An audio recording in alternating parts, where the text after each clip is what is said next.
RMC, 6h-9h, Bourdin Direct. Donc Patrick Mirouz, vous présidez l'Union nationale intersyndicale des enseignants de la conduite. Un rapport parlementaire remis à Matignon, qui a été remis vendredi, je crois, à Matignon. C'est le 2 février. Je crois qu'il y a une semaine. Il y a une semaine. On est à répétition là, sur ce sujet. Ce rapport provoque la colère des auto-écoles, Mathieu. Oui, il vise à réduire le coût du permis de conduire. Il s'élève aujourd'hui en moyenne à 1 800 €. Le rapport préconise 2 grands axes de réforme. L'agrément des auto-écoles ne serait plus départemental, mais national. Ça veut dire qu'il ne serait plus obligatoire d'acquérir un local. L'élève pourrait donc réserver son heure de cours en ligne avec un instructeur auto-entrepreneur partout en France. Les syndicats dénoncent une volonté d'ubériser le métier. Deuxième piste, l'élève pourrait s'inscrire lui-même à l'examen du permis sans attendre le feu vert de son moniteur.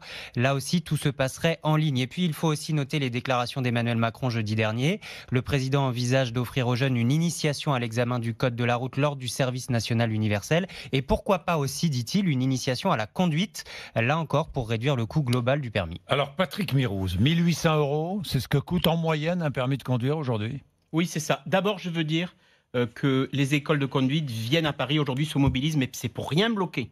Bon. Il n'y aura pas d'opération escargot, sauf qu'effectivement... Vous n'avez pas de gilet jaune, d'ailleurs. Non, on n'a pas de gilet jaune, vous voyez, c'est ma chemise blanche.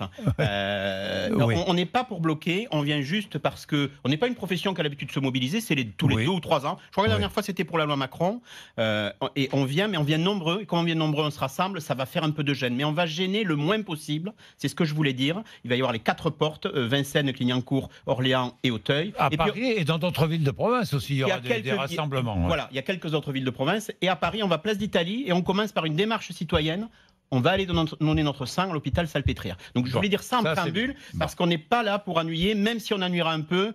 Éviter la place d'Italie pour les Parisiens aujourd'hui, parce qu'effectivement, ça va être un peu bloqué. Alors, vous êtes inquiet devant ce rapport. Oui. Que dit ce rapport ? Reprenons. L'agrément des auto-écoles ne serait plus départemental. Oui. C'est-à-dire Là, on va rentrer dans des sujets un peu techniques. Ce que dit ce rapport, c'est qu'il veut tuer les auto-écoles de proximité. C'est ça la vérité. La vérité, il faut la dire, ce rapport, il est schizophrène. Parce qu'on a travaillé avec Madame la députée Françoise Dumas, elle nous a auditionné plusieurs fois, elle nous a livré les pistes. Il y a 20 mesures dans le rapport, elle nous en a livré une dizaine, il n'y en a que 2 qui nous tracassent. Après, on est d'accord sur tout.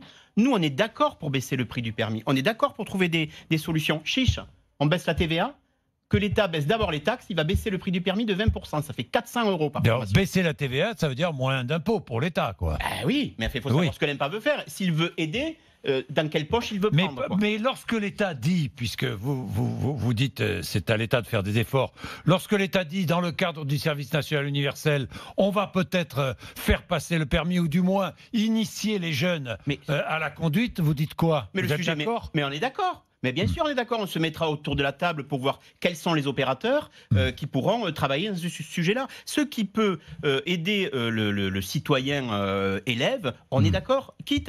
On prouve, les écoles de conduite défendent pas leur précaré. Elles laissent partir ce qu'on appelle l'apprentissage du code. Il n'y a pas de problème par rapport à ça. Là où il y a un problème, c'est celui, effectivement, où on veut faire croire que sur Internet, c'est moins cher.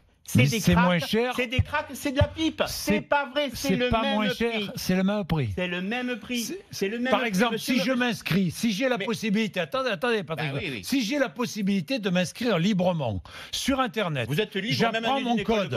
J'apprends mon code sur Internet. Bien sûr. Je ne vais pas dans une auto-école. Très bien. Ensuite, je me présente.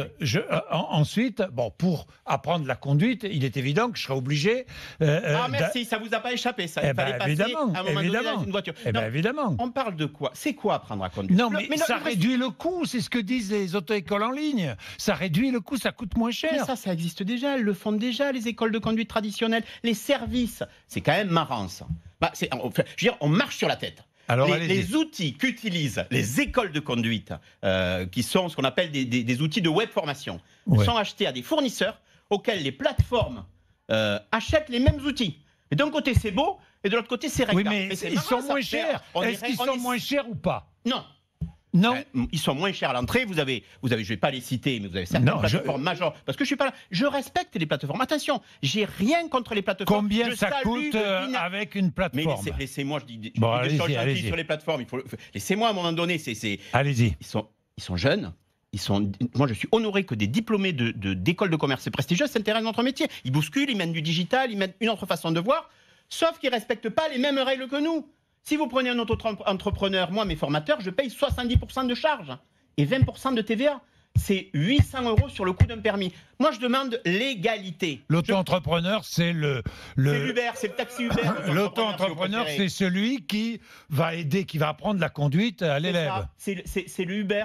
Mais Donc, il est auto-entrepreneur au lieu d'être salarié chez vous. Voilà, mais sur nous, 70%, il y a peut-être un peu de retraite, il y a peut-être un peu de maladie, il y a peut-être un peu de prestations sociales. Si c'est ce modèle, encore une fois, moi, j'ai pas d'état d'âme, si c'est ce modèle-là que le gouvernement veut, même un étage au-dessus, je crois, au palais, ben, il faut le dire, et il faut nous le dire. Il faut Mais pas nous dire. les deux systèmes ensemble, c'est pas viable. Ben, si vous voulez, c'est une concurrence déloyale. Ouais. Là, après, c'est oui, mais vous allez se faire valoir, vous, votre savoir-faire, avec peut-être des élèves mieux formés.